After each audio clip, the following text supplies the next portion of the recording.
नमस्कार, स्वागत आहे पुन्हा एकदा तुम्हा सर्वांचे आपले यूट्यूब चॅनल ABK स्मार्ट स्टडीवर। तर मित्रांनो, आपला पोलीस आयुक्तालय म्हणजे सोलापूर शहरचा दिनांक 7 जुलै 2024 साली झालेला म्हणजे नुकताच या वर्षी झालेला आपला पेपर सुरू आहे सोलापूर शहरचा। तर याचे या अगोदर आपण 3 पार्ट पाहिलेले आहेत, ज्यामध्ये आपण मराठी ग्रामरचे 25, त्याप्रमाणे जीकेचे 25 व बुद्धिमत्तेची 25 असे एकूण आपण 75 प्रश्न पाहिलेले आहेत, ते देखील तुम्ही पाहून घ्या। तर त्याच पेपरचा आज आपण ते शेवटचा भाग म्हणजे भाग 4 पाहणार आहोत, ज्यामध्ये आपण त्याचे शेवटचे राहिलेले गणिताचे असे महत्त्वाचे असे 25 प्रश्न स्पष्टीकरणासहित पाहणार आहोत। त्यामुळे तुम्ही हा व्हिडिओ स्किप न करता पूर्ण बघा व तुमच्या मित्रांना देखील शेअर करा। चला तर आता वेळ न घालवता आपण आपल्या डायरेक्ट प्रश्नांकडे वळूयात। पाहूयात आजच्या या आपल्या भाग 4 मधील प्रश्न पहिला। तर प्रश्न क्रमांक 76 यामध्ये काय दिलेलं आहे, 1982 ते 2026 सालापर्यंत किती लीप वर्ष येतील।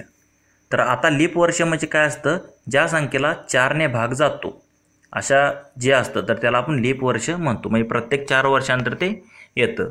तर आता इथे 1982 ते 2026 यामध्ये जर तुम्ही जर पाहिला तर एकूण हे 18 आणि ते 26 एकूण किती 44 वर्षाचा फरक आहे, किती 44।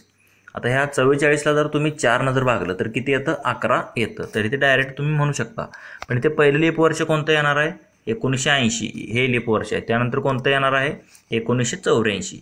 तर आता हे 1982 नंतरचं पहिलं लीप वर्ष येईल 1984। तर इथे जर तुम्ही 4 ने जर वाढत गेला तर 2024 पर्यंत एकूण किती लीप वर्ष होतात, तर एकूण 11 लीप वर्ष येतात। किती, एकूण 11 लीप वर्ष येतात। आणि 2024 हे सध्याचं जे आहे तर ते देखील लीप वर्षच सध्याला सुरू आहे। म्हणजेच 1982 ते 2026 पर्यंत एकूण किती लीप वर्ष येतात, तर एकूण 11 लीप वर्ष येतात। कारण 84 पासून जर तुम्ही मोजलं एकूण 24 पर्यंत तर किती 40 येतं, आणि 40 भागिले 4 केलं तर ते 10 येतं, आणि हे 84चं 1 एकूण किती झाले 11, म्हणून किती याचं आन्सर येणार आहे, तर एकूण 11 लीप वर्ष येतील। पुढील प्रश्न पाहूयात, प्रश्न क्रमांक 77। एका वर्षात जागतिक पर्यावरण दिवस व मदर तेरेसा यांची जयंती यामध्ये किती दिवसाचे अंतर आहे। तर आता जागतिक पर्यावरण दिन कधी असतो, तर तो असतो कधी 5 जूनला, म्हणजे जागतिक पर्यावरण दिन जो असतो तर तो 5 जूनला असतो। आणि मदर तेरेसा यांची जी जयंती असते तर ती कधी असते, 26 ऑगस्टला। किती, 26 ऑगस्टला असते। तर आता 5 जून ते 26 ऑगस्ट म्हणजे 26 पर्यंत जर आपण मोजलं तर हे ऑगस्टचे 26, त्याप्रमाणे 5 जून म्हणजे जूनचे 5 दिवस गेले, राहिले किती, तर एकूण 25 दिवस, हे 25, आणि जुलैचे 31 यांची जर तुम्ही बेरीज केली, 7 5 11 आणि 1 12 2 हातच्याला 1 3 आणि 2 5 आणि 2 7 आणि 1 8 एकूण किती 82 दिवस येतात। किती येतात, तर इथे आपण 5 हा दिवस तर वगळलेलाच आहे इथून, किती 5, म्हणजे इथे जर तुम्ही 26 जर दिवस धरले, कारण 5 हा दिवस वगळायचा होता तरी ते वगळला नाही, तर एकूण 83 दिवस होतील हे। आणि हे जर 2 दिवस जर वगळले म्हणजे एकूण किती येतात, 83 मधून 2 गेले, राहिले किती 81, म्हणजे 81 दिवसाचा जो आहे तर तो जागतिक पर्यावरण दिवस व मदर तेरेसा जयंती यामध्ये 81 दिवसाचे अंतर आहे। म्हणजे जर ते 2 दिवस वगळले तर, आणि जर 2 दिवस जर न वगळता केलं तर किती 83 येतं। पण इथे ऑप्शनमध्ये आपलं काय आन्सर असणार आहे, ऑप्शन डी, एकूण 81 दिवसाचा फरक आहे ते दोन्ही दिवस वगळून, म्हणजे 5 जून आणि 26 ऑगस्ट हे वगळायचं, म्हणजे एकूण ते वगळून एकूण 81 दिवस येतात। म्हणजे ऑगस्टचे 25, जुलै महिन्याचे 31 आणि जून महिन्याचे 25 यांची जर बेरीज केली तर ती 81 येते। पुढील प्रश्नाकडे जाऊयात, प्रश्न क्रमांक 78। इथे काय दिलेलं आहे, तर हा म्हणजे कूट प्रश्नावरती आधारित प्रश्नांना असते, म्हणजे आपल्याला वडिलांचं आणि मुलाचं इथे आपल्याला वयाचं प्रमाण दिलेलं आहे। किती दिलेलं आहे, 7:3 आहे असं दिलेलं आहे। त्यांच्या वयाचा जर गुणाकार केल्यास उत्तर जे आहे तर ते 756 येते, म्हणजे त्यांच्या दोघांच्या वयाचा गुणाकार 756 येतो असं दिलेलं आहे। तर 6 वर्षानंतर वडिलांचे व मुलांचे वयाचे प्रमाण किती असेल, म्हणजे 6 वर्षानंतर त्या दोघांच्या वयाचं जे आहे प्रमाण किंवा त्याला आपण गुणोत्तर म्हणतो, तर ते किती असणार आहे हे आपल्याला काढायचं आहे। तर कसं सॉल्व करतो आपण हे, तर गणितात दिल्याप्रमाणे तुम्ही इथे पाहू शकता, आपल्याला काय काय दिलेलं आहे, वडिलांचे व मुलांचे वयाचे जे प्रमाण आहे तर ते किती 7:3 आहे असं आपल्याला दिलेलं आहे। म्हणजे त्यांची आजची वय जर आपण x प्रमाणात घेतली तर वडिलांचे वय काय होणार आहे 7x होणार आहे आणि मुलाचे वय काय होणार आहे त्याचं गुणोत्तर 3 आहे म्हणून 3x हे मुलाचं वय होईल। आता त्यांच्या वयाचा जर गुणाकार केला तर तो किती दिला आपल्याला 756 येईल असं दिलेलं आहे। तर वडिलांचं वय किती आहे 7x आहे, मुलाचं वय आहे 3x। या दोघांचा जर गुणाकार केला 7x गुणिले 3x म्हणजे किती 7 त्रिक 21 आणि x गुणिले x x वर्ग म्हणजे 21x वर्ग बरोबर हे 756 असं आपण देऊ शकतो कारण ते दिलेलं आहे आपल्याला। मग x वर्ग बरोबर काय येणार हे 756 भागिले हे 21 तिकडे भागाकारात जाईल। मी 756 भागिले 21 बरोबर x वर्ग 21 नंतर भाग घालवला 21 त्रिक 63 उरले 12 वरून घेतले 6 21 सांग 26 असेल म्हणजे एकूण किती उरलं 36 म्हणजे x वर्ग बरोबर 36 आलं। तर 36 कशाचा वर्ग आहे 6चा वर्ग आहे म्हणजे x ची किंमत आपल्याला मिळाली x बरोबर 6। तर आता आजचं वडिलांचं वय आपण काढून घेऊया। आजचं वडिलांचं वय किती आहे 7x आहे, x ची किंमत आपल्याला आत्ताच निघाली 6 आहे। मी 7 गुणिले 6 जर केलं तर 42 वर्ष वडिलांचं वय होईल।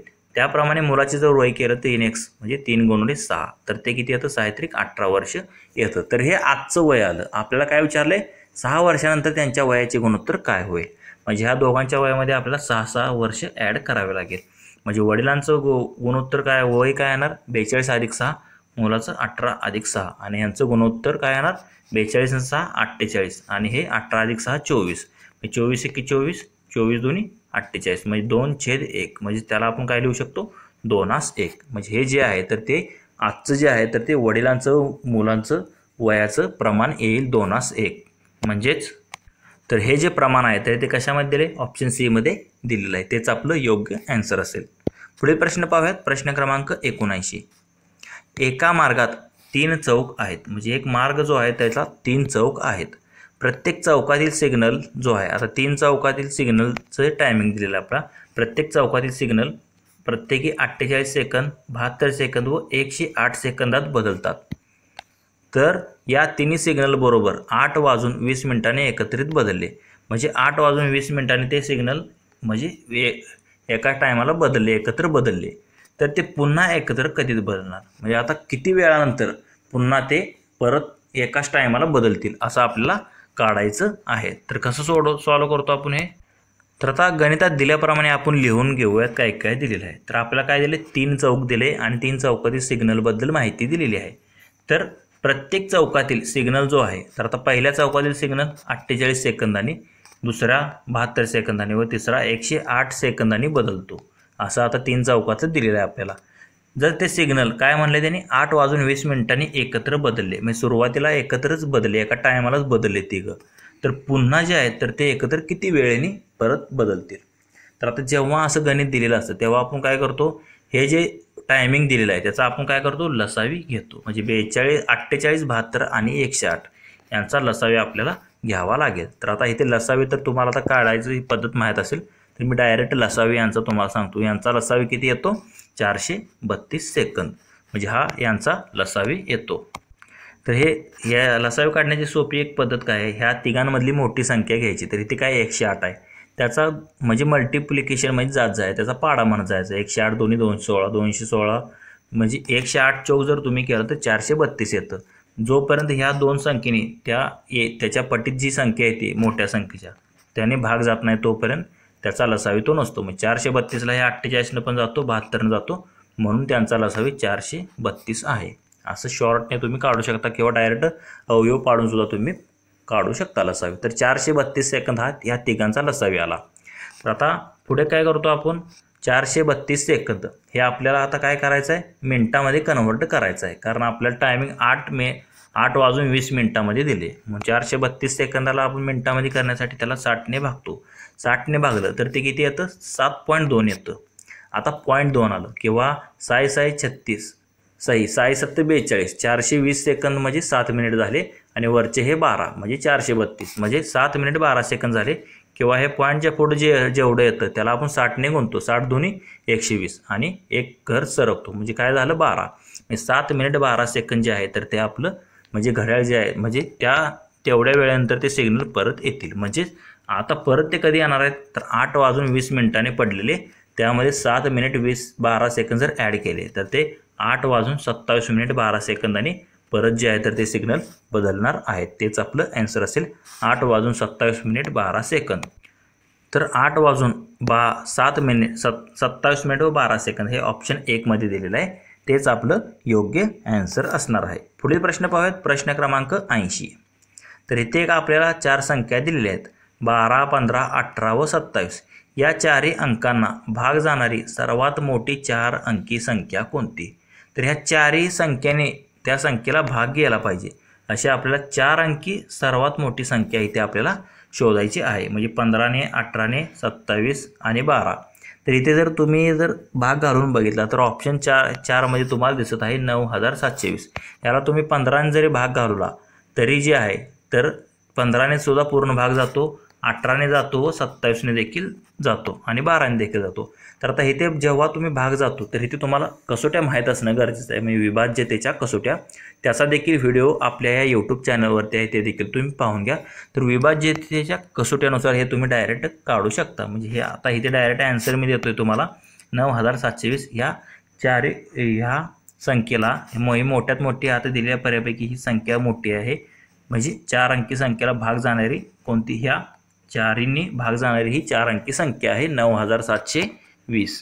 आता इतर ज्या संख्या आहेत त्याला तुम्ही भाग घालून बघू शकता. पण ह्यातलं काय होतं, 2 संख्येने भाग जातो, एकाने जात नाही. अशा ह्या 3 संख्या म्हणजे 4पैकी कुठल्या तरी 3ने जातो किंवा 2ने जातो या दिलेल्या संख्यापैकी. पण 4ने हे भाग जाणारी एकच संख्या 9720. तेच आपलं योग्य ॲन्सर असेल. पुढील प्रश्न पाहूयात. प्रश्न क्रमांक 81. तर हा विज्ञानाशी संबंधित थोडा म्हणजे विज्ञानाशी संबंधित गणित होतं हे. तर आता इथे फॅरनहाइट आणि सेल्सिअस यामध्ये तुम्हाला आता म्हणजे रूपांतर कसं करतो आपण फॅरनहाइटचं सेल्सिअसमध्ये किंवा सेल्सिअसचं फॅरनहाइटमध्ये, याचं सूत्र जर माहीत असेल तरच तुम्हाला हे गणित सुटणार आहे. तर इथे काय दिलेलं आहे, पाणी जे आहे तर ते 221 डिग्री फॅरनहाइट किंवा 100 डिग्री सेल्सिअस या तापमानावर उकळते. म्हणजे 100 डिग्री सेल्सिअस बरोबर 221 डिग्री फॅरनहाइट असतं, हे तुम्ही लक्षात ठेवा. व 32 डिग्री फॅरनहाइट किंवा 0 डिग्री सेंटीग्रेड तापमानाला गोठते. म्हणजे एवढं तापमान त्याचं गोठण आहे पाण्याचं. आज सोलापूरला तापमान जे आहे तर ते 35 डिग्री सेल्सिअस असेल. तर आजचे तापमान खालीलपैकी किती असेल? तर आपल्याला सेल्सिअसमध्ये तापमान दिले 35 डिग्री सेल्सिअस. तर त्याचं आपल्याला फॅरनहाइटमध्ये रूपांतर करायचं आहे. तर कसं रूपांतर करतो आपण ते? तर आता आपल्याला 35 डिग्री सेल्सिअसचं फॅरनहाइटमध्ये करायचं आहे. तर त्यासाठी फॉर्म्युला काय असतो? फॅरनहाइट -32 भागिले 9 बरोबर C/5 हा फॉर्म्युला असतो. C म्हणजे सेल्सिअसचं. आता जिथे जिथे F आहे तिथे फॅरनहाइट म्हणजे ते आपल्याला काढायचं आहे. C आहे तिथे आपण काय लिहिणार? 35 डिग्री सेंटीग्रेड लिहिणार. म्हणजे F बरोबर काय होईल? हे 9 इकडे भागाकारात आहे, तिकडे गेल्यावर काय होणार आहे? गुणाकारात जाणार आहे. म्हणजे F बरोबर C/5 गुणिले 9 आणि हे -32 आहे, तिकडे गेल्यावर काय होणार आहे? +32 होणार आहे.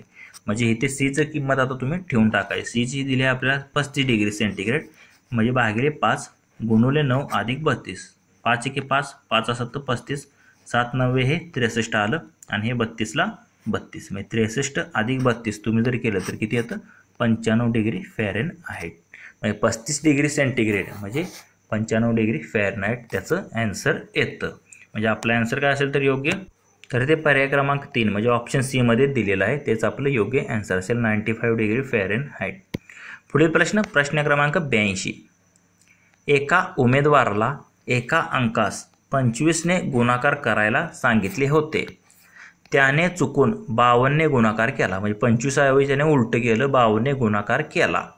त्याचे उत्तर अपेक्षित उत्तरापेक्षा 324ने जास्त आले. म्हणजे 25ने गुणून जेवढं उत्तर येणार होतं त्याच्यापेक्षा काय झालं? 324ने जास्त आलं. म्हणजे एवढा फरक पडला.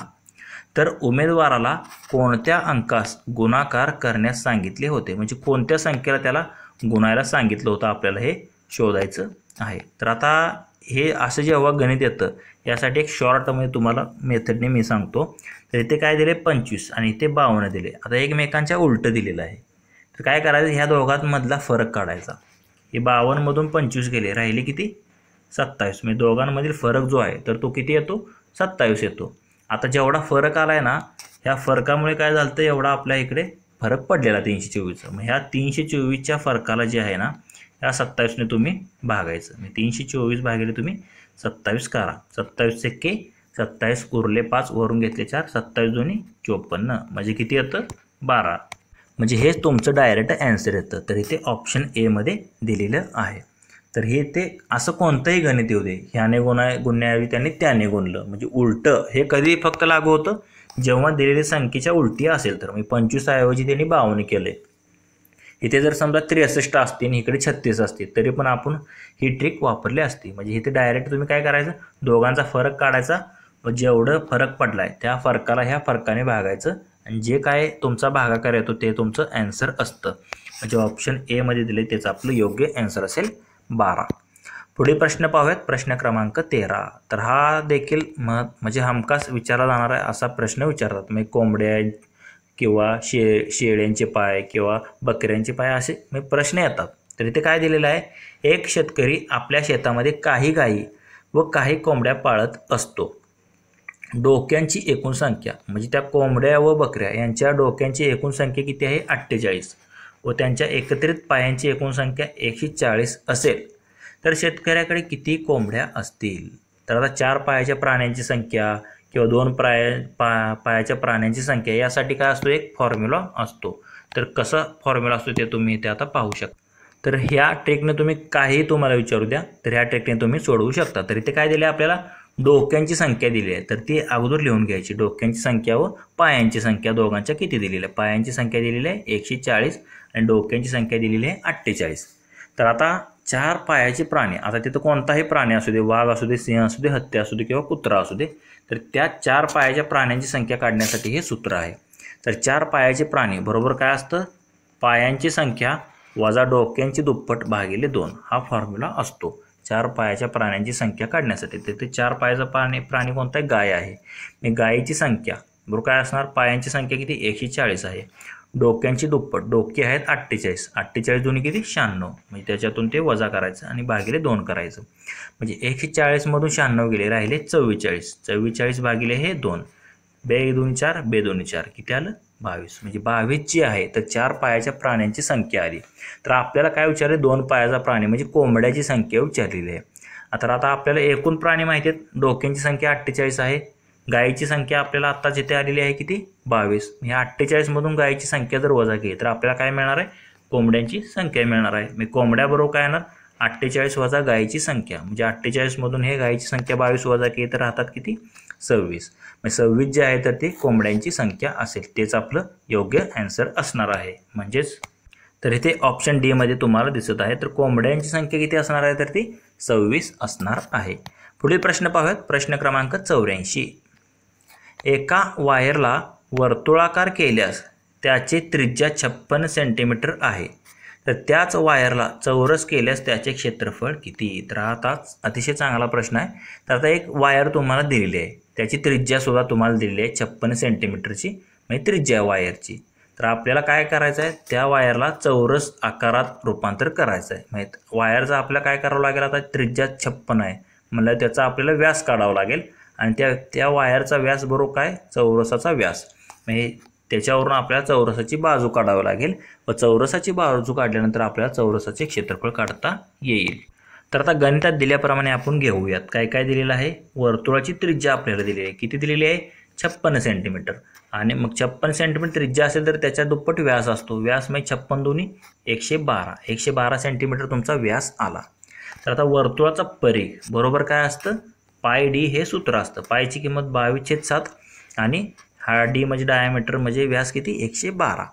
या 7नं जर तुम्ही 112ला भागलं म्हणजे यांचं सॉल्व जर केलं तर 7 1 7 उरले 4 वरून घेतले 2, 7 चकून 42 16 आलं आणि 16 दोन्ही 32, 16 आणि 22चा जर गुणाकार केला तर तो किती येतो 352 येतो. म्हणजे 352 सेंटीमीटर हा आपल्याला काय मिळाला, वर्तुळाचा परिघ मिळाला. आता तेवढंच परिघाचा आपल्याला काय करायचं आहे, चौरस तयार करायचा आहे. 352 सेंटीमीटरचा म्हणजे आपल्याला काय करावं लागेल, 352 सेंटीमीटर चौरसचा परिघ आहे. म्हणजे चौरसाला 4 बाजू असतात म्हणून एक बाजू काढण्यासाठी आपल्याला 352ला 4ने भागावं लागेल. म्हणजे चौरसाचा परिघ 4 म्हणजे कुणोली बाजू म्हणजे ए म्हणजे आपण बाजू मानूया.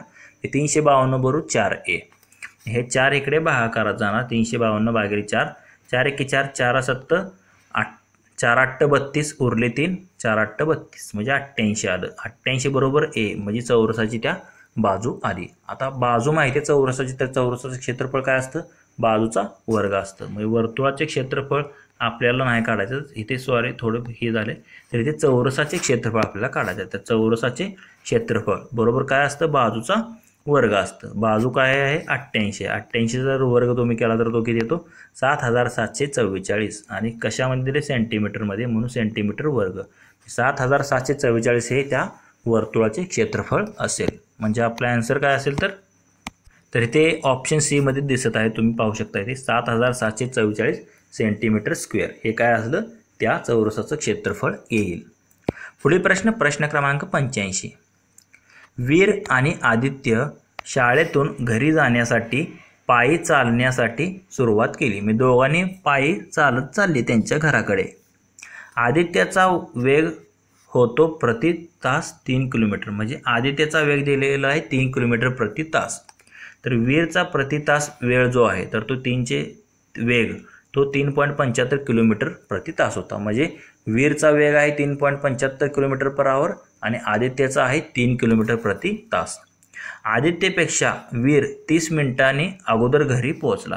म्हणजे त्याच्या अगोदर 30 मिनिटे अगोदर पोहोचला आहे वीर आदित्यपेक्षा, कारण त्याचा वेग जास्त आहे 3.75 आहे म्हणून. तर शाळा व घराच्या मध्ये अंतर किती आहे. तर आपल्याला आता शाळा आणि घर या दोघांमधील अंतर आपल्याला काढायचं आहे. तर कसं काढतो आपण हे, तर आता गणितात दिल्याप्रमाणे तुम्ही इथे पाहू शकता. आपल्याला काय काय दिलेलं आहे, आदित्यचा वेग दिलेला आहे 3 किलोमीटर प्रति तास, वीरचा वेग दिलेला आहे 3.75 किलोमीटर प्रति तास. तर आपल्याला घर व शाळा याच्यामधील अंतर काढायचं आहे. तर ते अंतर जे आहे तर ते आपण आता काढायचं आहे म्हणून x मानूयात. वीर जो आहे तर तो 30 मिनिटर अगोदर पोहोचतो. म्हणजे आपल्या दोघांच्या पोहोचण्याच्या वेळेतील फरक दिलेला आहे किती 30 मिनिट. म्हणजे त्याला आपण अर्धा तास असं लिहू शकतो. 1/2 तास, मी तासामध्ये रूपांतर जर केलं तर 1/2 तास म्हणजे 30 मिनिट. वीरला लागणारा वेळ काय असेल, मग वेळ बरोबर काय असतं अंतर भागिले वेग हे सूत्र असतं. तर अंतर जे आहे तर ते आपण x मानलेलं आहे. म्हणजे x आणि वेग किती आहे वीरचा 3.75 म्हणजे x भागिले 3.75 तासामध्ये हा वीरला लागणारा वेळ आला. त्याप्रमाणे आदित्यला लागणारा वेळ काय येईल, अंतर तेच राहणार x आणि आदित्यचं वेग किती आहे 3 म्हणजे x/3 तास हा काय आला आदित्यला लागणारा वेळ आला. तर आता आपल्याला माहिती आहे वेळेतील फरक दिलेला आहे अर्धा तास. म्हणजे इथे काय आदित्यचा लागणारा वेळ वजा वीरला लागणारा वेळ बरोबर 1/2, कारण इथे वीरची गती जास्त आहे म्हणून वीरला कमी वेळ लागणार आहे. तर यांचा जर तुम्ही तिरकस गुणाकार केला तर काय येतो 3.75x वजा हे 3 गुणिले x 3x भागिले 3 गुणिले 3.75 जर केलं तर ते 11.25 येतं. बरोबर आहे 1/2 ला 1/2. तर आता इथे काय येणार आहे 3.75x मधून 3 गेले, राहिले किती 0.75x राहिले भागिले 11.25 हे असं राहील बरोबर 1/2. आता परत यांचा जर तिरकस गुणाकार केला तर 0.75 गुणिले 2 किती येतं 1.5. 75 तुलनी 150 आणि 0.1 म्हणजे 1.5x आणि ते बरोबर 11.25. x बरोबर काय येणार हे 11.25ला हे 1.5 भागाकारात जाईल. म्हणजे काय येईल 11.25 भागिले 1.5. आता वर पॉईंटच्या पुढे 2 घर आहेत, खाली 1 घर आहे. म्हणजे आपल्याला काय करावं लागेल इथे जर 100 गुणलं तर ते 1125 येईल आणि खाली काय 150 येईल. म्हणजे 1125 भागिले 150 तुम्ही जर केलं तर ते किती येतं 7.5 किलोमीटर येतं. म्हणजे x किंमत आपल्याला मिळाली तेच काढायचं होतं घर व शाळेतील अंतर, तर ते 7.5 किलोमीटर आलेलं आहे. तर ही एक पद्धत झाली म्हणजे 7.5 किलोमीटर. तर ही आपली कन्व्हेन्शनल मेथड झाली. तर ते 7.5 जे आहे तर तिथे ऑप्शन बी मध्ये दिलेलं आहे. मी 7 दिलं तर ते परत त्यांनी करेक्शन केलं आहे 7.5 इथे केलेलं आहे. ज्याने हे 7.5 आले त्यांचा आन्सर हे योग्य दिलेला आहे. तर आता हे शॉर्टमध्ये जर सोडवायचं झालं तर कसं सोडवायचं तुम्ही इथे आता पाहू शकता एकदम शॉर्टमध्ये. तर आता गणितामध्ये आपल्याला काय काय दिलेलं आहे, आदित्यचा वेग दिलेला आहे 3 किलोमीटर प्रति तास आणि वीरचा देखील वेग दिलेला आहे 3.75 किलोमीटर प्रति तास. तर आदित्यपेक्षा वीर जो आहे तर तो 30 मिनिटे अगोदर घरी पोहोचतो. 30 मिनिटं त्याला आपण अर्धा तासामध्ये कन्वर्ट केलं, मी तासामध्ये कन्वर्ट केलं. अंतर जे आहे तर मागासारखंच x मानायचं शाळा व घरातील. तर आता डायरेक्ट अंतर हे काढायसाठी एक फॉर्म्युला असतो. काय असतो वेळेतील फरक भागिले वेगातील फरक गुणवले पहिला वेग गुणवले दुसरा वेग म्हणजे दोघांचं वेगांचा गुणाकार. म्हणजे 3 त्याचा वेग आहे आदित्यचा आणि वेग 2 किती, वीरचा वेग म्हणजे 3.75. आता वेळेतील फरक किती आहे, 1/2 तास. मग 1/2ला आपण 0.5 असं लिहू शकतो. 0.5 आणि वेगातील फरक किती आहे, 3.75 मधून 3 गेले, राहिले किती 0.75. म्हणजे 0.75 हा वेगातील फरक आहे. गुणवले 3 आणि 3.75 म्हणजे दोन्ही वेगांचा गुणाकार गुणवले. तर हे जर तुम्ही केलं 5 × 5 15 5 75 म्हणजे हे किती आलं, 1.5 आलं इथे. आणि ह्या 1.5ने जर ह्या 3 भागिले 1.5 जर केलं तर किती येईल, तर ते 2 येईल. आणि हे 2 गुणवले राहिले किती 3.75. तर ते जर केलं तर हे किती येतं, 7.5 येतं. किती येतं, 7.5. म्हणजे 2 गुणवले 3.75 जर तुम्ही केलं तर ते देखील 7.5 येतं. म्हणजे ही झाली तुमची शॉर्ट मेथड. तर ह्याचा फॉर्म्युला काय आहे, अंतर बरोबर वेळेतील फरक भागिले वेगातील फरक गुणिले वेग 1 गुणिले वेग 2. हा फॉर्म्युला तुम्ही लक्षातच ठेवा, कारण असे मोठे गणित तुम्हाला काय किती जरी दिले तर 2 ते म्हणजे 1 मिनिटाच्या आत तुम्ही हे गणित सॉल्व्ह करू शकता. त्यामुळे हे देखील तुम्ही गणित मी शॉर्ट ट्रिक पाहून घ्या. तर आपले योग्य आन्सर काय आहे, तर हे पर्याय क्रमांक 2 मध्ये आहे. 7.5 फक्त इथे करेक्शन करा, 7.5 किलोमीटर. पुढील प्रश्न क्रमांक 86. एक रेल्वे प्रति तास 45 किलोमीटर वेगाने पळते. म्हणजे इथे रेल्वेचा वेग आपल्याला दिलेला आहे 45 किलोमीटर प्रति तास. 130 मीटर लांबीची रेल्वेगाडी. आता त्या रेल्वेची लांबी देखील आपल्याला दिलेली आहे, मीटरमध्ये दिली आहे, पण किती, 130 मीटर. 30 सेकंदामध्ये एक पूल पार करत आहे. म्हणजे आता इथे पूल पण दिलेला आहे, तर त्या पुलाला ती काय करते रेल्वे, 130 मीटर लांबीची 30 सेकंदांमध्ये 45 किलोमीटरच्या वेगाने त्या पुलाला पार करते, म्हणजे ओलांडते.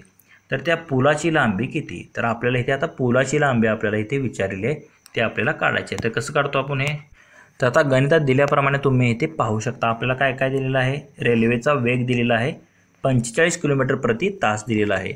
तर आता 45 किलोमीटर प्रति तासचा आपल्याला काय करायचं आहे, मीटर प्रति सेकंद करायचं आहे. म्हणून आपण काय करतो, गुणवले 5/18 करतो.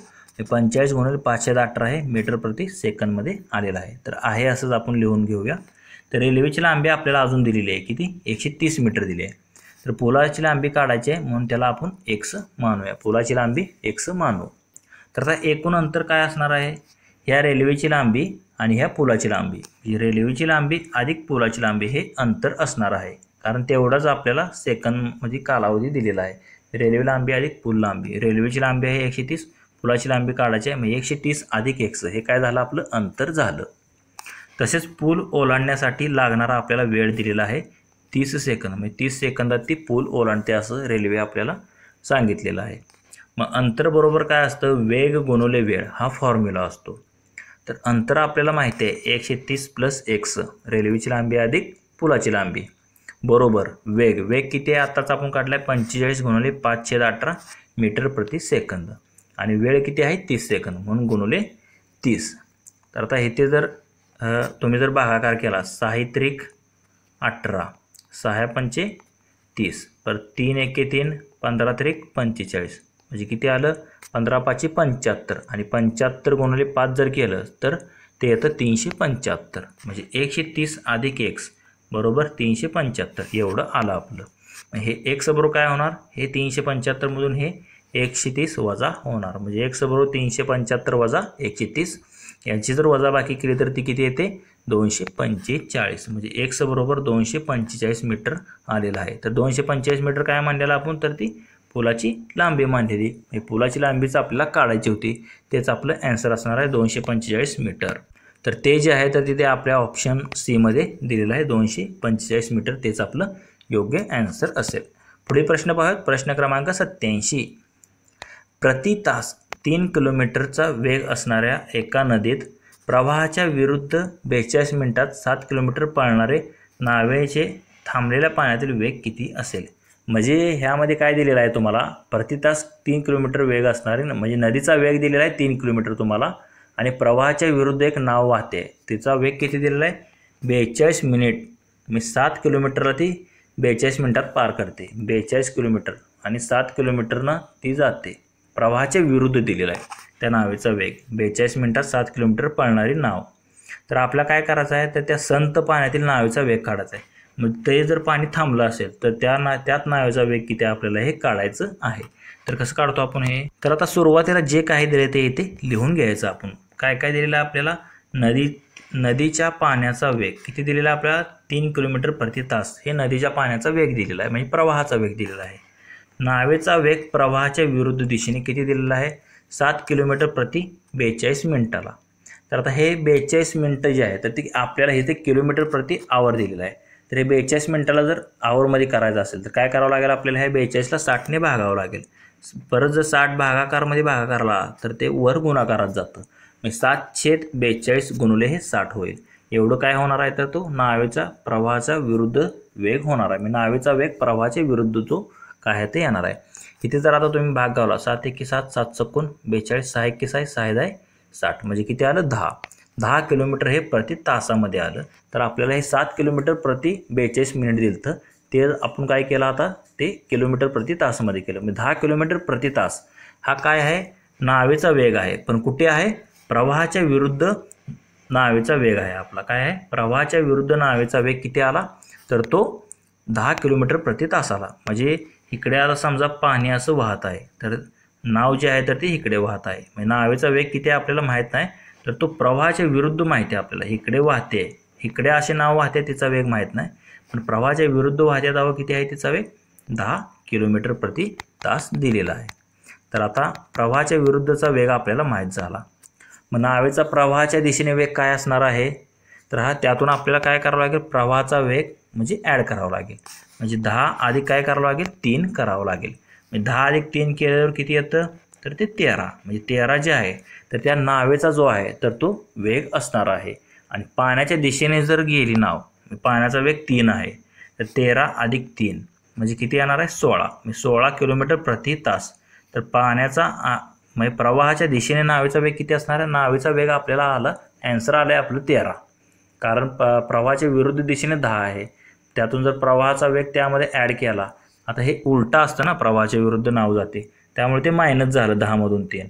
जर ते प्रवाहाच्या दिशेने चाललं असतं तर ते 10 आणि नावेचं 3 आणि ते प्लस प्रवाहाचं 3 म्हणजे 16 झालं असतं.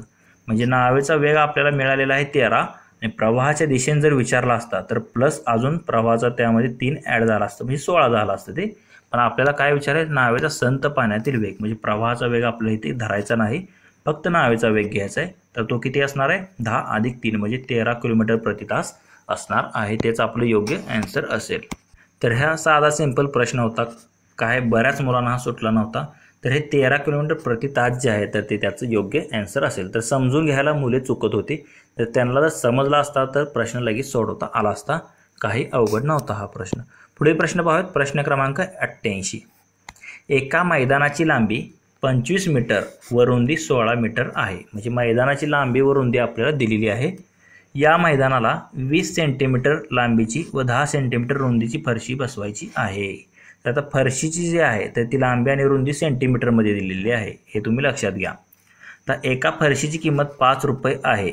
तर संपूर्ण मैदानासाठी लागणाऱ्या फरशीची किंमत किती? तर हे कसं सॉल्व करतो आपण? तर आपल्याला काय करावं लागेल? मैदानाचं क्षेत्रफळ भागिले फरशीचं क्षेत्रफळ करावं लागेल आणि एकूण किती फरशा लागतील हे काढावं लागेल आणि त्याला ह्या 5 रुपयाने गुणावं लागेल. तेव्हा आपल्याला एकूण फरशाची किंमत भेटेल. तर गणितात दिल्याप्रमाणे तुम्ही इथे पाहू शकता. तर याप्रमाणे हे मैदान आहे, तुम्ही पाहू शकता. तर या मैदानाची लांबी जी आहे तर ती 25 मीटर आहे आणि रुंदी जी आहे तर ती 16 मीटर दिलेली आहे. तर 1 मीटर बरोबर किती असतं? 100 सेंटीमीटर असतं. 25 मीटर बरोबर काय येणार? 25 गुणिले 100 म्हणजे 25 सेंटीमीटर आलं. कारण आपल्याला फरशीचं सेंटीमीटरमध्ये दिले म्हणून आपण सर्व युनिट एकाच मध्ये रूपांतर करून घेऊया. आणि 16 मीटर म्हणजे 16 गुणिले 100 म्हणजे 1600 सेंटीमीटर आलं. मग मैदानाचं क्षेत्रफळ काय असणार आहे सेंटीमीटरमध्ये? लांबी गुणिले रुंदी. लांबी आहे 2500, रुंदी आहे 1600. 25 गुणिले 16 400 आणि वरचे हे 4 शून्य म्हणजे हे किती आलं? तर 40 लाख सेंटीमीटर स्क्वेअर आलेलं आहे हे. कशाचं? मैदानाचं क्षेत्रफळ सेंटीमीटरमध्ये. तर आता फरशीच्या आपल्याला दिलेली आहे लांबी रुंदी 20/10. 20 सेंटीमीटर बाय 10 सेंटीमीटर आपल्याला फरशी दिलेली आहे. फरशीचं क्षेत्रफळ काय येणार? लांबी गुणिले रुंदी 10 गुणिले 20 म्हणजे किती? 200 सेंटीमीटर वर्ग हे फरशीचं क्षेत्रफळ आलं. मग आता एकूण फरशा किती लागणार आहेत? एकूण मैदानाचे 1 सेंटीमीटरमध्ये क्षेत्रफळ भागिले फरशीचे क्षेत्रफळ म्हणजे हे 40 लाख भागिले हे 200. तर हे 2 शून्याला इकडच्या 2 शून्य कट झाल्या, म्हणजे बे एके बे, बे दोन्ही 4 आणि वरच्या किती शून्य राहिल्या 4, म्हणजे 2 वर 4 शून्य म्हणजे किती 20,000. म्हणजे एकूण फरशा किती आल्या 20,000 फरशा आपल्याला लागतील आहे. पण एका फरशीची किंमत आपल्याला दिलेली आहे, किती दिलेली आहे 5 रुपये दिलेली आहे. एक फरशी बरोबर 5 रुपये दिलेली आहे. मग 20,000 फरशांची किंमत काय होणार आहे 20,000 गुणिले 5 म्हणजे किती झाली 20 100 आणि वरचे 4 शून्य, 20 100 आणि वरचे 3 शून्य आहे. मग किती आलं तर ते 1 लाख. म्हणजे 1 लाख रुपये जे आहे तर 20,000 फरशांची म्हणजे किंमत किती होईल 1 लाख होईल. तेवढी रक्कम आपल्याला लागणार आहे त्या मैदानामध्ये फरशा बसवण्यासाठी. तर ते 1 लाख जे आहे तर ते ऑप्शन सी मध्ये आपल्याला दिलेलं आहे, तेच आपलं योग्य आन्सर असेल. पुढील प्रश्न पाहूयात. प्रश्न क्रमांक 89. एका मैदानावर पूर्ण खेळाडू संख्येने हँडबॉलचा सामना चालू होता. म्हणजे हँडबॉल एक प्रकारचा खेळ असतो. तर सामन्यावर पंच देखरेख करत होते. तर मैदानात एकूण पायांची संख्या किती असेल. तर आता हँडबॉलमध्ये किती खेळाडू असतात हे तुम्हाला आधी माहीत असणं गरजेचं आहे. तर इथे तुम्ही पाहू शकता, तर या प्रकारचं जे आहे तर ते हँडबॉलचं मैदान असतं. तर ह्या चित्रात तुम्ही पाहू शकता आणि इथे जो तुम्हाला प्लेयर दिसत आहे ह्याच्या हातामध्ये काय आहे म्हणजे एक चेंडू आहे ते तुम्हाला दिसत आहे. तर तो ताकद लावून जो आहे तर तो चेंडू जो आहे तर इथे कसं असतं बास्केटबॉल सारखंच असतं, फक्त इथे प्रत्येक विरोधी संघात 7-7 प्लेयर असतात. एकूण इकडचे 7 आणि इकडचे 7 14 प्लेयर झाले. तर तो बॉल घेऊन काय करायचा असतो इथे कसं इथे जाळ दिसत आहे तुम्हाला. तर हे जे लाल दिसत आहे तर ह्याच्या बाहेरून तो बॉल इकडे तिकडे पास करून तिथून तुम्हाला त्या गोलच्या आत टाकायचा असतो. मग ह्या लालच्या ह्याच्यात तुम्ही जाऊ शकत नाही. जेवढ्या लांबून तुम्ही आत बॉल टाकाल तेवढे तुम्हाला पॉईंट भेटत असतात. तर या प्रकारे हा ऑलिम्पिकमध्ये सहभागी असणारा एक प्रकारचा खेळ आहे. तर इथे प्रत्येक इकडे 7 आणि इकडे 7 खेळाडू असतात. फक्त इथे जे आहे तर गोलकीपर फुटबॉलमध्ये कसा असतो ना तसा एक गोलकीपर असतो व बाहेर 6 खेळाडू असतात. आणि ह्यांचे देखील इकडचं एक इकडे त्यांचा देखील गोलकीपर व एक खेळाडू असतो व त्यांचे 6 खेळाडू असतात. म्हणजे इकडचे 6 इकडचे 6 आणि 2 गोलकीपर किती झाले तर एकूण हे 14 झाले. आणि एक रेफरी म्हणजे एकूण किती झाले 15 व्यक्ती. मी फुल गेम चालू आहे. तर मैदानात एकूण किती व्यक्ती आहेत अंपायर सहित तर एकूण हे 6 इकडचे 7 इकडचे 7 आणि तो एक 15 म्हणजे 15 जणांच्या पायांची संख्या किती होईल तर ती 30 होणार आहे. तेच आपलं योग्य आन्सर असेल. तर एकूण पायांची संख्या 30 असणार आहे. ऑप्शन सी मध्ये आपल्याला दिलेला आहे हँडबॉलचा सामना असेल तर. लक्षात ठेवा इकडे 7 असतात इकडे 7 आणि एक अंपायर म्हणजे एकूण किती झाले 15 आणि 15 जणांच्या पायांची संख्या 15 दुनी 30. पुढील प्रश्न क्रमांक 90. तर इथे काय दिलं आहे आपल्याला भारताच्या राजमुद्रे संबंधित विचारलेलं आहे. तर भारताच्या राजमुद्रावर उपलब्ध प्राण्यांच्या संख्येला ऑलिम्पिक चिन्हावरील गोलाकाराशी गुणाकार केल्यास त्याचे उत्तर किती येईल. म्हणजे आता ऑलिम्पिकमध्ये जे चिन्ह असतं आता ऑलिम्पिकमध्ये तुम्ही पाहिलं असेल तर या प्रकारचं चिन्ह असतं तुम्हाला असे एकूण 3 4 आणि 5 म्हणजे 5 सर्कल असतात वेगवेगळ्या रंगाचे. मी ते काय ते प्रतीक दर्शवतात ते ऑलिम्पिकचं हे चिन्ह आहे. तर हे एकूण किती आहेत तर एकूण असे 5 सर्कल असतात ऑलिम्पिकमध्ये. आणि आपल्याला काय विचारले भारताची जी आपली राजमुद्रा आहे सत्यमेव जयते तुम्ही प्रत्येक छापा जो असतो तुमचा त्यावर तुम्ही पाहिला असेल त्यामध्ये आता 4 सिंह असतात वर मध्ये अशोक स्तंभ असतो. म्हणजे तिथे तुम्हाला काय कोणकोणते प्राणी असतात तर तिथे हत्ती असतो घोडा असतो बैल असतो आणि सिंह असतो. असे 4 प्रकारचे प्राणी असतात त्या राजमुद्रेवरती.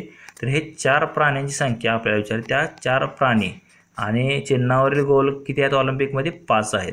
तर हे 5 यांचा जर गुणाकार केला तर तो किती येतो 20 येतो. म्हणजे हे आपल्याला विचारलेलं आहे. बाकीची काय आपलं घेणं देणं नाही. फक्त हे तुम्ही लक्षात ठेवा 4 प्राणी असतात राजमुद्रेवरती आणि ऑलिम्पिकमध्ये 5 सर्कलचं चिन्ह असतं. यांचा जर गुणाकार केला 5 चोक 20 येतो. ऑप्शन डी मध्ये दिलेलं आहे तेच आपलं योग्य आन्सर येणार आहे 20. पुढील प्रश्न पाहूयात. प्रश्न क्रमांक 91. बुद्धिबळ पटावरील चेस बोर्ड व एकूण सैनिकांची संख्या म्हणजे प्यादी व प्राण्यांची संख्या यांचे गुणाकार किती. आता आपला जो चेस बोर्ड असतो त्यामधील काय विचारलं आहे एकूण सैनिक म्हणजे प्यादी इकडचे प्यादी इकडची प्यादी यांची संख्या व प्राण्यांची संख्या म्हणजे इकडचे सर्व प्राणी व इकडचे सर्व प्राणी यांची संख्या यांचा गुणाकार आपल्याला करायचा आहे. तर आता चेसबद्दल तुम्हाला माहीत असणे गरजेचं आहे.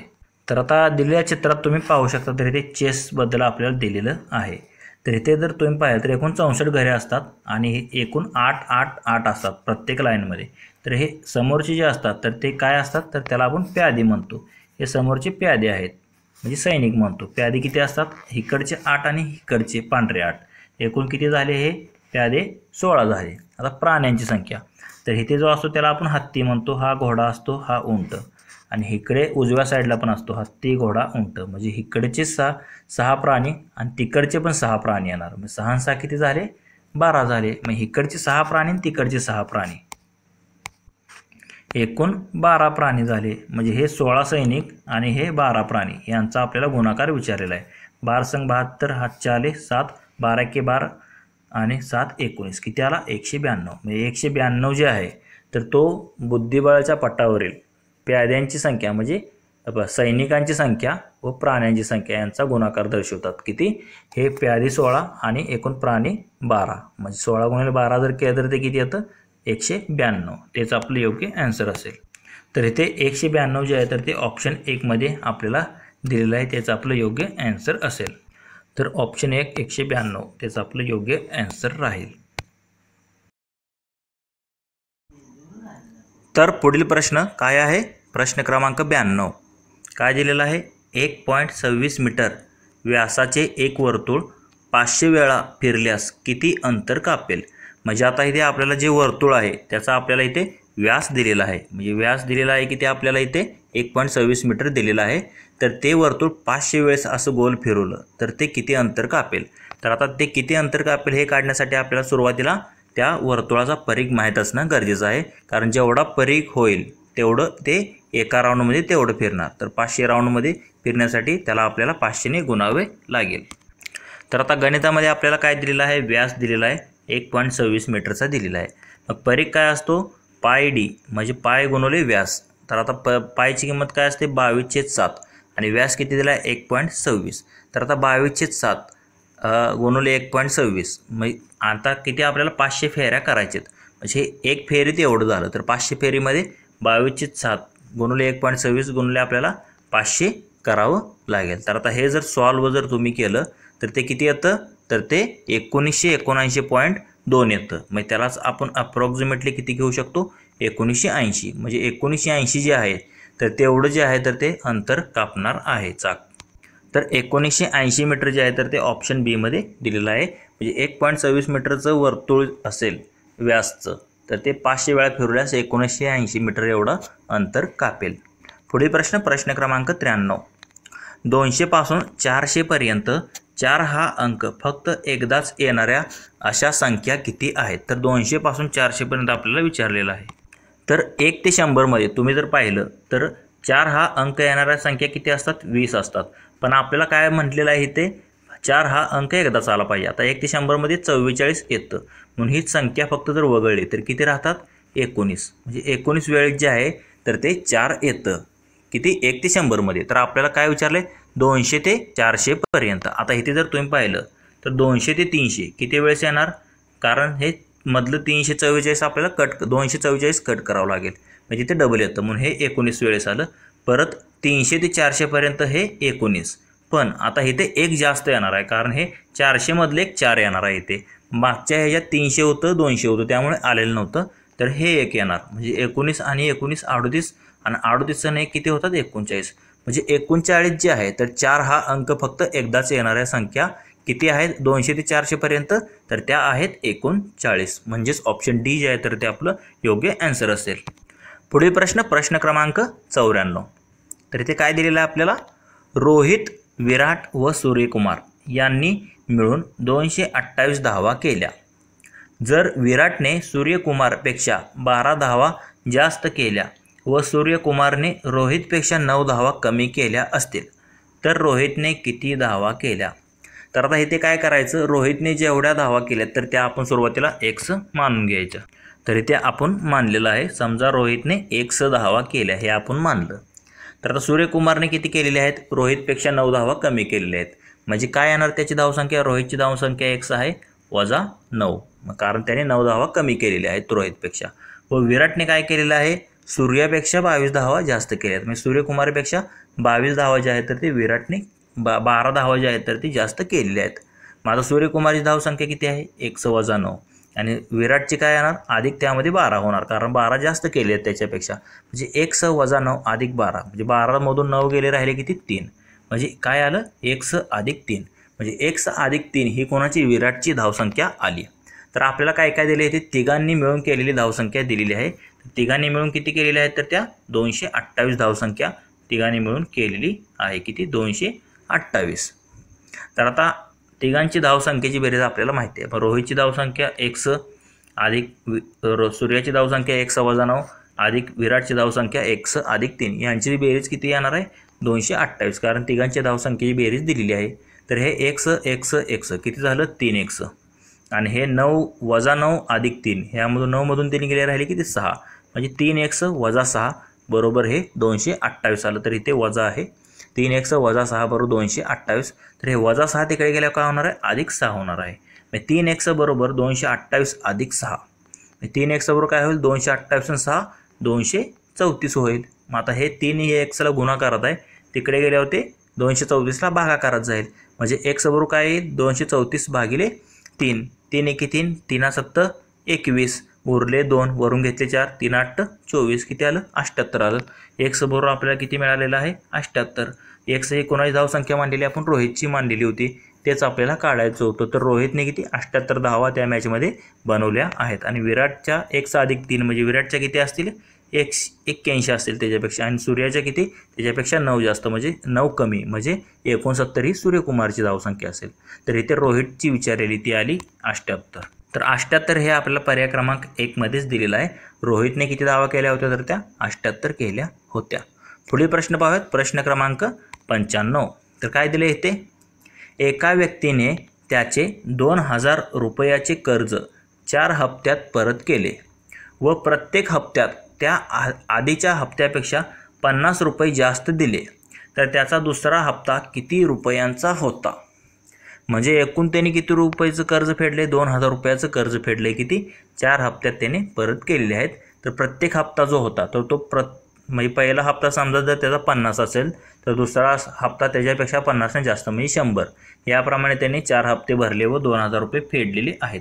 तर त्याचा दुसरा हप्ता किती होता हे आपल्याला काढायचं आहे. तर कसं काढतो आपण हे तर गणितात दिल्याप्रमाणे तुम्ही इथे पाहू शकता. आपल्याला काय काय दिलेलं आहे 2000 रुपयाचे कर्ज त्याने घेतलेलं आहे आणि 4 हप्त्यात त्याने ते कर्ज फेडलेलं आहे. आता प्रत्येक हप्त्यात त्या आधीच्या हप्त्यापेक्षा त्याने काय केलेलं आहे पहिल्या हप्त्यापेक्षा म्हणजे दुसऱ्या हप्त्यामध्ये 50 रुपये तो ॲड करत गेलेला आहे जास्त. म्हणजे समजा जर पहिला हप्ता जर त्याचा x जर आपण मानला तर दुसरा हप्ता काय येणार आहे त्याच्यामध्ये 50 ॲड करून म्हणजे x अधिक 50 हा दुसरा हप्ता येणार आहे. तिसरा काय आहे परत त्याच्यामध्ये 50 ॲड म्हणजे x अधिक 50 अधिक 50 म्हणजे x अधिक 100 हा तिसरा आणि चौथा काय येणार आहे मग x अधिक 150 म्हणजे या प्रकारे हे 4 हप्ते त्याचे येणार आहेत. आता 4 हप्त्यांमध्ये त्यांनी किती कर्ज फेडलेलं आहे 2000 रुपयाचं कर्ज फेडलेलं आहे. म्हणजे असं आपण लिहू शकतो 4 हप्त्यांची बेरीज म्हणजे x अधिक 50 अधिक x अधिक 100 अधिक x अधिक 150 बरोबर 2000 असं आपण लिहू शकतो. तर हे x किती झाले 4x झाले आणि हे 50 100 आणि 150 किती झाले हे 300 झाले. 4x अधिक 300 बरोबर हे 2000. मग 4x बरोबर काय होणार हे 2000 मधून हे 300 जे आहे तर तिकडे वजा होईल कारण इकडे अधिक होतं ते 2000 मधून जर 300 गेले तर राहतात किती तर ते 1700 राहतात. म्हणजे 4x बरोबर किती आलं 1700. आता 4x बरोबर 1700 जर आलं तर x बरोबर काय होणार हे 4 जे आहे तर ते 1700 ला भागाकारमध्ये जाईल. 1700 भागिले 4 बरोबर x येईल. मग 4 ने जर भाग घातला 4 चौक 16 उरले 1 वरून घेतले 0 4 2 8 उरले 2 वरून घेतले 0 4 5 20 किती आलं 425. म्हणजे हा आपल्याला काय आला पहिला हप्ता मिळालेला कारण आपण तो x मानलेला पहिला हप्ता तर ते मिळालेलं आहे आपल्याला. आपल्याला काय विचारले गणितामध्ये दुसरा हप्ता कितीचा होता.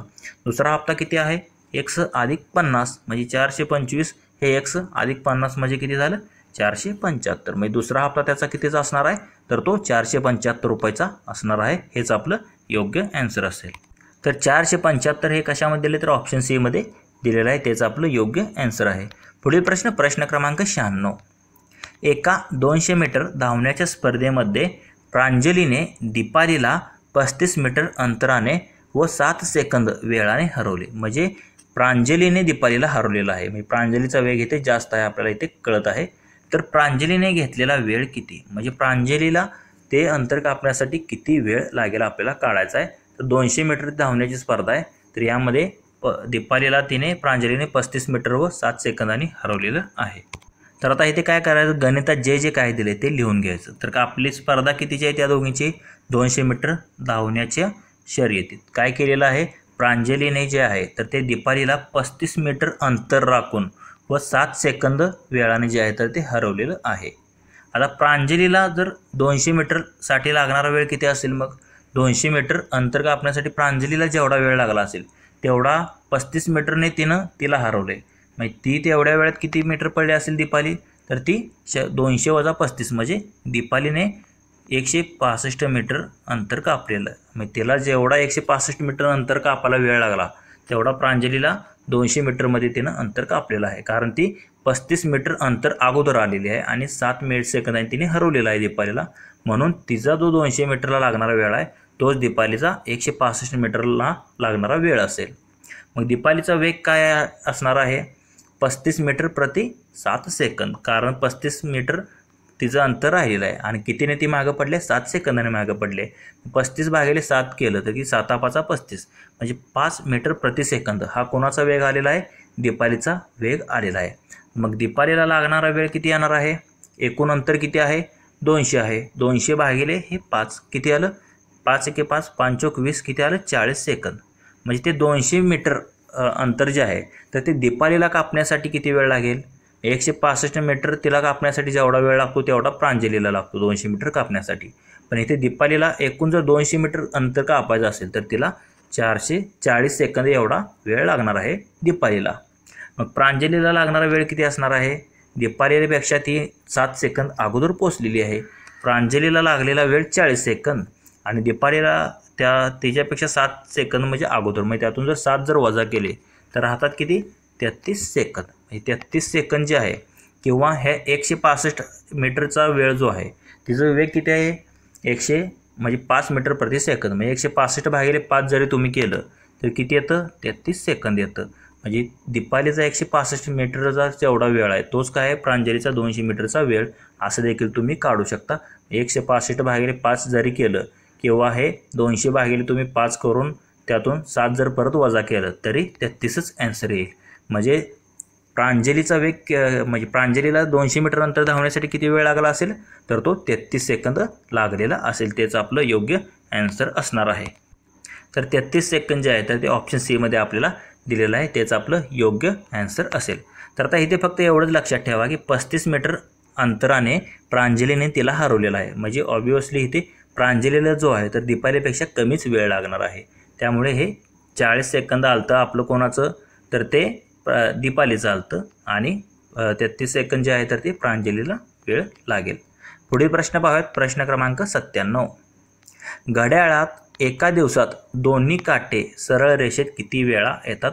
तर हा प्रश्न तुम्हाला माहीत असणे गरजेचं आहे. तर घड्याळात आपल्या एकूण किती 12 तासाचं आपलं घड्याळ असतं. याप्रमाणे इथे काटे असतात. तर इथे जर तुम्ही पाहिलं तर म्हणजे एकमेकांच्या समोर, म्हणजे आता हा इकडे आणि इकडे म्हणजे तास काटा व मिनिट काटा एकमेकाच्या वेळेस किती वेळेस येतो. तर हे जे आहे तर 12 तासामध्ये किती वेळेस येतो, तर तो 11 वेळेस 12 तासामध्ये तो एकूण 22 वेळेस एकमेकाच्या समोर येतात. फक्त कधी समोर येत नाहीत, 12 ते 1 आणि 5:30 ते 6:30 ह्या वेळेतच फक्त एकमेकाच्या सरळ रेषेत येत नाहीत. म्हणजे 24 तासात किती वेळेस येतील, 22 आणि 22 44. आपल्याला विचारले एक दिवस म्हणजे किती, 24 तास. 24 तासात जे आहे तर दोन्ही काटे सरळ रेषेत किती वेळेस येणार आहे, तर ते 44 वेळा. तर 12 तासात जर विचारलं असतं तर ते 22 वेळा आलं असतं. तर आपल्याला इथं काय विचारलं, एका दिवसात विचारले. मग 24 तासात विचारले म्हणून ते 44 वेळा येतील. म्हणून ऑप्शन सी जे आहे तर ते आपलं योग्य ॲन्सर असेल. पुढील प्रश्न क्रमांक 98. सुनील व दिलीप मिळून एक व्यवसाय सुरू केला. म्हणजे ह्या दोघांनी मिळून एक व्यवसायाला सुरुवात केली. त्यामध्ये सुनीलची गुंतवणूक 22,500 रुपये व दिलीपची गुंतवणूक 35,000 रुपये होती. एकूण नफा 13,800 रुपये असेल तर दिलीपच्या नफ्याचा वाटा किती असेल. तर आता इथे आपला काय गुणोत्तर व प्रमाण यावरील हे उदाहरण आहे, म्हणजे भागीदारीवरील हा प्रश्न आहे. तर आता गणितात काय काय दिले ते आपण अगोदर लिहून घेऊया. तर काय दिले, सुनीलची गुंतवणूक दिलेली आहे आपल्याला, किती दिली आहे, 22,500 रुपये आणि दिलीपची गुंतवणूक पण दिलेली आहे किती, 35,000 रुपये. आता एकूण नफा दोघांना किती झाला त्या व्यवहारात शेवटी, 13,800 दोघांना एवढा नफा झालेला आहे. तर आपल्याला इथे काय काढायचं, दिलीपचा म्हणजे गुंतवणूक केली 35,000, पण दिलीपला मिळणारा नफाचा वाटा किती आहे तो आपल्याला काढायचा आहे. तर दिलीप आणि सुनील यांचं गुणोत्तर अगोदर आपल्याला काढावं लागेल. दिलीपची गुंतवणूक 35,000, सुनीलची गुंतवणूक 22,500. तर इथे जर 2 शून्याला 2 शून्य गेल्या, राहिलं किती 350 भागिले 225. हे जर तुम्ही 25ने जर भाग घालवला इथे, तर इथे काय येतं 25 एक्के 25 उरले 10, 25 चौक 100 म्हणजे हे 14 येतं. आणि इथे 25 9 225 म्हणजे 14 9 येतं. म्हणजे दिलीप आणि सुनील यांचं गुणोत्तर काय आलं 14 9 आलं. तर आता एकूण किती होईल 14 9 किती 23. म्हणजे आता हे यांची बेरीज करत असतो आपण. आपल्याला काय करायचं आहे, आपल्याला दिलीपच्या नफ्याचा वाटा काढायचा आहे. एकूण दोघांचं गुणोत्तर किती आहे 14 9 23 आहे. दिलीपचा वाटा किती आहे 14, म्हणजे 14 भागिले किती पैकी आहे, तर ह्या एकूण 23 पैकी त्याचा 14 वाटा आहे. म्हणजे 14 भागिले 23 गुणुले हे नफा किती 13,800 आलं. तर इथे जर तुम्ही 23ने जर भाग घालवला, 23 एक्के 23, 23 एक्क 138 आणि वरच्या 2 शून्य म्हणजे हे 600 आलं. 600 गुणुले 14, 14 सांग 84 आणि वरचे 2 शून्य म्हणजे किती आलं 8,400. म्हणजे 8,400 हे काय येणार आहे, तर तो दिलीपच्या नफ्याचा वाटा. आणि हेच जर तुम्हाला सुनीलच्या नफ्याचा वाटा जर विचारला असता तर किती आला असता, इथे 14 भागिले 23 आहे, तिथं फक्त काय आलं असतं 9 भागिले 23. म्हणजे एकूण 23 पैकी 9 जो वाटा आहे तर तो कुणाचा आहे, तर तो सुनीलचा आहे. 9 भागिले 23 गुणुले 13,800 आला असतं. तर याप्रमाणे आपलं ॲन्सर आलेलं आहे एकूण 8,400, तो दिलीपच्या नफ्याचा वाटा आहे. तर इथे पर्याय क्रमांक सी, ऑप्शन सी मध्ये दिलेला आहे, त्याचं आपलं योग्य ॲन्सर असेल. तर आजच्या या आपल्या भाग 4 म्हणजे पार्ट 4 मधील हा आणि ह्या पेपरमधील हा प्रश्न क्रमांक 9. म्हणजे अजून एक प्रश्न आहे खाली, प्रश्न क्रमांक 9 काय दिलेला आहे, 12 जणांनी प्रति दिवस 6 तास काम करून एका कामाला 18 दिवसांमध्ये पूर्ण केले. तर 15 जणांना तेच काम 12 दिवसात पूर्ण करण्यासाठी प्रति दिवस किती तास काम करावं लागेल. म्हणजे दोघांना तेच काम करायचं आहे, फक्त इथे माणसे तास आणि दिवस बदललेले आहेत. तर कसं सॉल्व करतो आपण हे गणित, तर आपल्याला काय दिलेलं आहे, 10 माणसे 6 तास काम करून 18 दिवसात ते काम संपवतात. सुरुवातीला 10 माणसे त्याला आपण M1 मानूया, 6 तास काम म्हणजे T1 त्याला आपण मानूया, आणि D1 म्हणजे किती 18 दिवस लागतात. तेच काम आपल्याला काय करायचं आहे, 15 माणसे म्हणजे M2 मानूया, 15 माणसे किती तास काम करतील म्हणजे T2 आपल्याला काढायचं आहे प्रश्नचिन्ह. तर ते 12 दिवस आणि 15 माणसे किती तास काम करून तेवढंच काम जे आहे तर ते संपवतील आपल्याला हे काढायचं आहे. तर W1 आणि W2 म्हणजे वर्क 1 वर्क 2 दोघांचं सेम आहे म्हणून ते आपण कॅन्सल केलं. तर फॉर्म्युला काय असतो, M1 D1 T1 बरोबर M2 D2 T2. तर इथे आपल्याला काय काय माहिती आहे, M1 D1 T1 म्हणजे 10 गुणुले 6 गुणुले 18 बरोबर M2 किती आहे 15, D2 आहे 12, T2 आपल्याला काढायचं आहे. तर हे 15 आणि 12 इकडे गुणाकारात आहे, तिकडे गेल्यावर भागाकारात जातील. 10 गुणुले हे 18 गुणुले 6 भागिले हे 15 गुणुले 12 इकडे आलं. 6 एक्के 6, 6 दुनी 12, 2 एक्के 2, 2 9 18 आणि 10 9 90, 90 भागिले 15 किती 15 सक्क 90 म्हणजे किती आलं, तर 6 आलं. म्हणजे 6 तास म्हणजे हे काय आलं T2 आपल्याला मिळालेलं आहे 6 तास. म्हणजे 10 माणसे 6 तास काम करून म्हणजे 18 दिवसात 6 तास काम करून जर ते काम संपवत असतील तर 15 माणसे 12 दिवस काम करून ते काम जे आहे तर ते 6 तासात संपवतील. म्हणजे आपला आन्सर काय असेल, तर तेवढाच वेळ लागणार आहे, 6 तासातच ते जे आहे तर ते काम पूर्ण करतील. तर आजच्या या आपल्या पार्ट 4 मधील हा शेवटचा प्रश्न आहे, प्रश्न क्रमांक 100. तर काय दिलेलं आहे आपल्याला इथे, आता हा अंतर आणि वेग यावर आधारित प्रश्न आहे. काय दिलं आपल्याला, 180 मीटर आणि 170 मीटर लांबीच्या 2 रेल्वे गाड्या एकमेकांच्या समोरासमोरून धावत आहेत. म्हणजे एकमेकांच्या समोरासमोरून येत आहेत. म्हणजे इकडून एक आहे, या प्रकारे इकडून एक रेल्वे येत आहे व तिच्या इकडून एक रेल्वे येत आहे. म्हणजे समोरासमोरून एकमेकीच्या धावत आहेत. त्यांचा वेग अनुक्रमे 80 किलोमीटर प्रति तास, म्हणजे एका रेल्वेचा वेग 80 किलोमीटर दिलेला आहे, दुसरीचा 46 किलोमीटर प्रति तास इतका आहे. तर त्या दोन्ही गाड्यांना एकमेकींना ओलांडून जाण्यास किती वेळ लागेल. म्हणजे एकमेकींना क्रॉस करण्यास ओलांडून जाण्यास त्या दोघांना किती वेळ लागेल सेकंदामध्ये, तो आपल्याला काढायचा आहे. तर कसं काढतो आपण हे, तर आता गणितात जे काही दिले तर ते आपण इथे सुरुवातीला लिहून घेऊयात.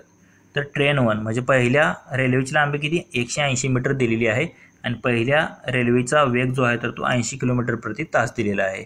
दुसऱ्या ट्रेनची लांबी किती दिलेली आहे आपल्याला 170 मीटर आणि त्याचं स्पीड म्हणजे त्याचा वेग दिलेला आहे 46 किलोमीटर प्रति तास. आता समोरासमोर म्हणजे एकमेकांच्या विरुद्ध धावत आहेत, म्हणजे तिकडून एक येत आहे आणि इकडून एक आहे, तेव्हा आपण काय करतो, वेगांची काय करतो, बेरीज करतो. जेव्हा एकमेकांच्या विरुद्ध गाड्या धावतात तेव्हा आपण वेगांची बेरीज करतो.